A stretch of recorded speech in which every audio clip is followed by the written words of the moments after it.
Many of you will not like it, but I just don't get it. Why Joy Randolph is receiving so much critical acclaim and winning several awards? Why? Yeah, she was good, but she was not phenomenal. On the contrary, I believe she missed the mark of being wow. Hey everyone, the Dark Knaik is here. In 1970, Professor Paul Giamatti of the New England boarding school, Barton Academy, is tasked to babysit 5 students during the Christmas break. 4 of them luckily leave on a ski trip when they get permission from their parents, but Angus Tully can't get it. So he is bound to stay under Giamatti's supervision. In the coming days, Giamatti and Tully form an unlikely bond and develop an understanding.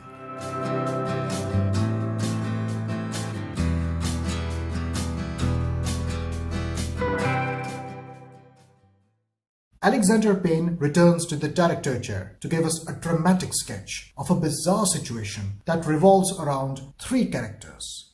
Mary Lamb, played by Joy Randolph, supervises the cafeteria of the school and has recently lost her son in the Vietnam War. The melancholy is fresh and is unable to move on. Angus Tully, played by debutant Dominic Sessa, is a bad news and jeopardizes his school life. The emotional tragedy is that he was in delusion to travel to St. Kitts with his family, but his mother left him to go honeymoon with her new husband.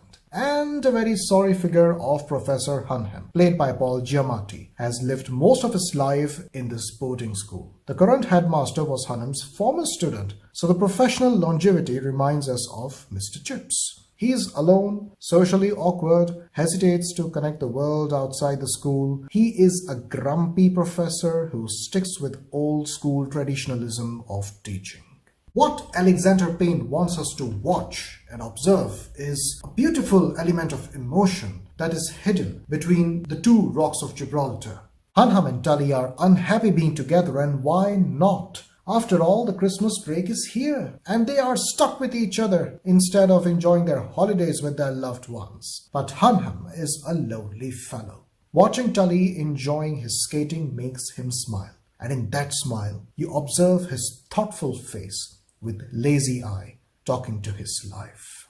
And speaking of lazy eye, Paul Giamatti admitted in an interview to Howard Stern that he had to wear big, soft contact lens, and it was difficult for him to perform with that. And it is never comfortable to perform with contact lens for lazy eye. The concentration becomes very challenging. Paul Giamatti was outstanding throughout the film. I do not have much knowledge about Giamatti's career, but I think this will be the highlight of his career since John Adams. There were a few points that distracted my attention while observing. I am confused about a fact that a boarding school that usually maintains discipline, why most of the boys were sporting long hair? I have no knowledge, but was sporting long hair in boarding school an acceptable fashion? How come Angus recovered after dislocated shoulders so quickly? It takes around 12 to 16 weeks in full recovery. Many of you will not like it, but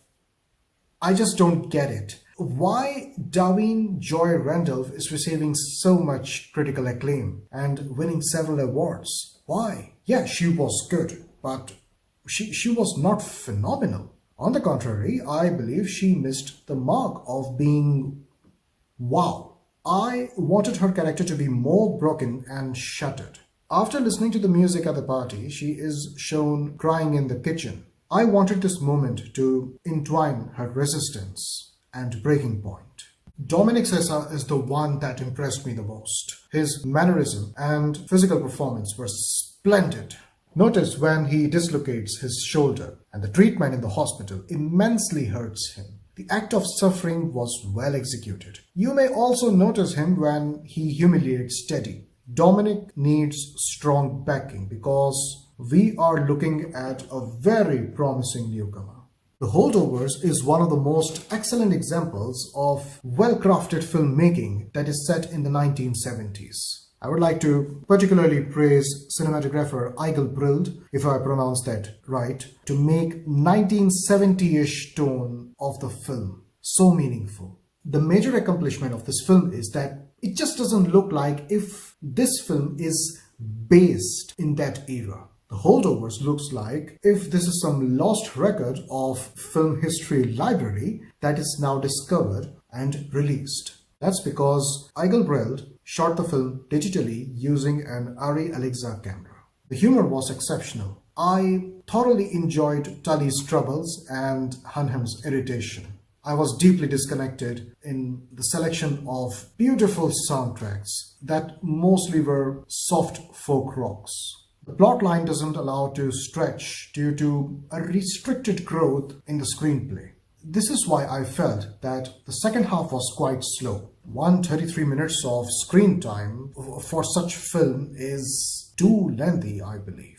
But overall, I think The Holdovers has successfully built the reputation in our emotions. There is a special corner for such a film that tries to bring smile after so much disappointment in life. What the audience of the film needs to observe is three unlikely companions of particular situation sticking around in the line of duty, command, and nature, whose lives are all melancholic. The Holdovers is like a nomad with a caravan and a dog seeking happiness. I'm Sunny.